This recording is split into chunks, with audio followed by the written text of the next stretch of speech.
السلام علیکم ورحمۃ اللہ وبرکاتہ۔ بسم اللہ الرحمن الرحیم۔ سفر کے دوران روزہ رکھنے کا شرعی حکم کیا ہے؟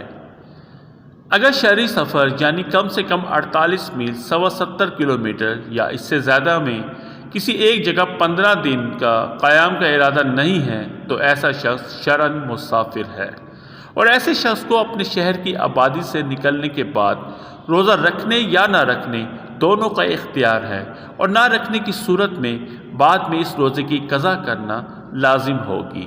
تاہم اگر سفر کے دوران روزہ رکھنے میں سہولت ہے، دشواری نہیں ہے تو روزہ رکھ لینا بہتر ہے، لیکن اگر شہری سفر میں مشقت بہت زیادہ ہو جس کا تحمل روزہ دار کے لیے مشکل ہو تو روزہ نہ رکھنا بہتر ہے اور بعد میں اس روزے کی قضا کر لے۔